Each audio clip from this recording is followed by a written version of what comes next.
गांधीनगर नाम का एक छोटा सा गांव था। गांव में बड़ा सा बाजार लगता था और बाजार में अक्सर भीड़ लगा करती थी। गर्मियों के मौसम में ये सारी भीड़ बलदेव के पेप्सी के दुकान पर लगी रहती थी।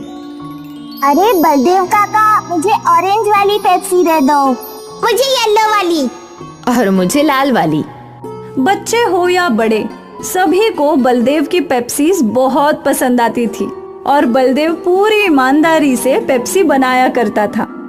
अच्छा फिल्टर पानी, साफ चीनी और साफ सुथरे तरीके से वो जूस बनाकर उन्हें प्लास्टिक की थैलियों में भरा करता था।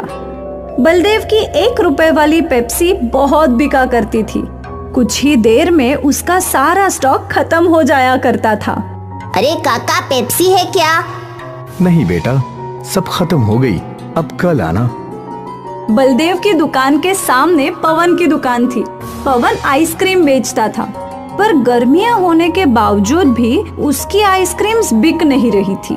पता नहीं ये बलदेव अपनी पेप्सी में क्या मिलाता है जो सारे गांव वाले सिर्फ इसी की पेप्सी पिया करते हैं। 1 रुपए वाली पेप्सी में भला क्या स्वाद होगा? मेरी तो आइसक्रीम तक खराब हो रही है।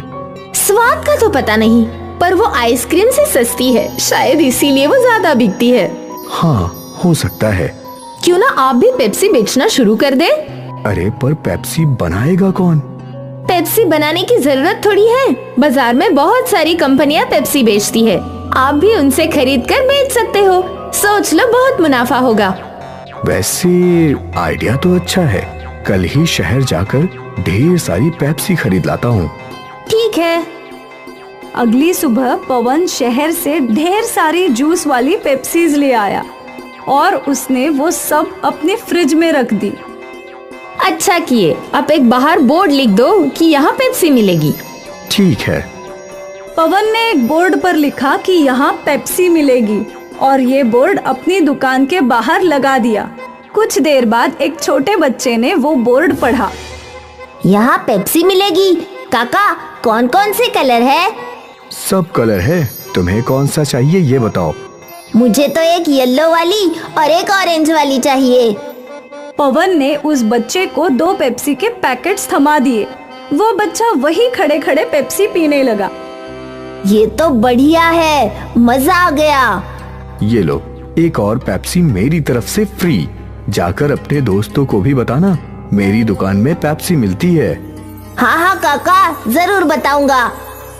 और पवन का ये फंडा काम कर गया। वो बच्चा दौड़ते हुए गांव में गया और कुछ देर बाद अपने कुछ दोस्तों के साथ लौटा। यही वो दुकान है।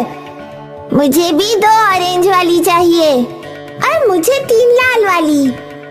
पवन ने सबको पेप्सी दे दी और बस तब से कई लोगों ने पवन की दुकान से पेप्सी खरीदी। आज तक गांव वालों ने बस बलदेव की पेप्सी चखी थी, पर आज उन्हें कंपनी का स्वाद भी अच्छा लगने लगा था।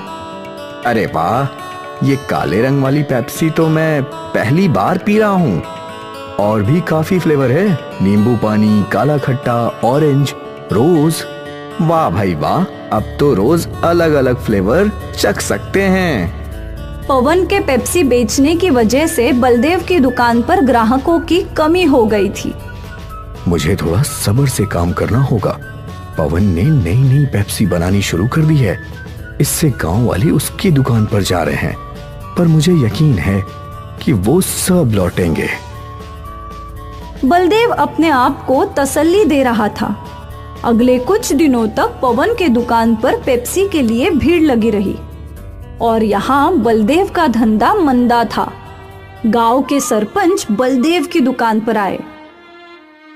क्या हुआ बलदेव, आज परेशान लग रहे हो? अब क्या बताऊं काका, पवन शहर से पेप्सी लाकर बेच रहा है। अब तो मेरे ग्राहक कम हो गए हैं। कोई बात नहीं, ये बस कुछ ही दिनों की बात है। कोई भी नई चीज के पीछे गांव वाले दौड़ पड़ते हैं।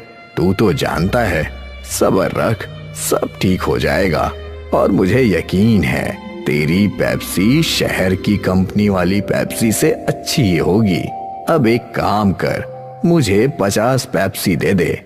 आज शहर से मेरे पोता पोती आ रहे हैं। ठीक है सरपंच जी। बलदेव ने सरपंच जी को 50 पेप्सी दे दिए और वो खुशी खुशी वहाँ से चले गए। बलदेव अब भी दुखी था।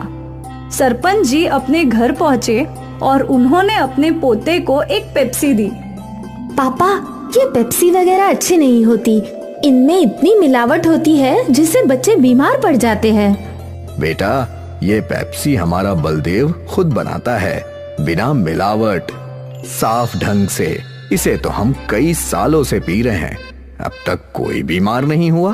देखिए, सरपंच ने एक पेप्सी अपनी बेटी को दी और उसने वो चखी। वाह पापा, ये तो बहुत अच्छी है। सरपंच जी के घर आए हुए सारे मेहमानों ने वो पेप्सी पीना शुरू किया। कुछ ही देर में सारी पेप्सी खत्म हो गई। पापा, आपने ये कहाँ से ली? मैं थोड़ी और ले लेती हूँ। बाजार में तुझे बलदेव की दुकान दिखेगी जिसमें बड़ा फ्रिज होगा, उसी की दुकान से। मैं लेकर आती हूँ। नेहा बाजार पहुंची तो वो बलदेव और पवन की दुकान में उलझ गई। उसे समझ नहीं आ रहा था कि कौन सी दुकान है।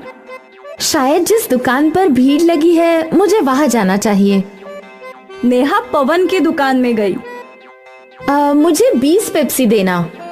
जैसे ही पवन ने फ्रिज से पेप्सी के पैकेट निकाले तो नेहा ने मना कर दिया। नहीं नहीं, ये नहीं चाहिए।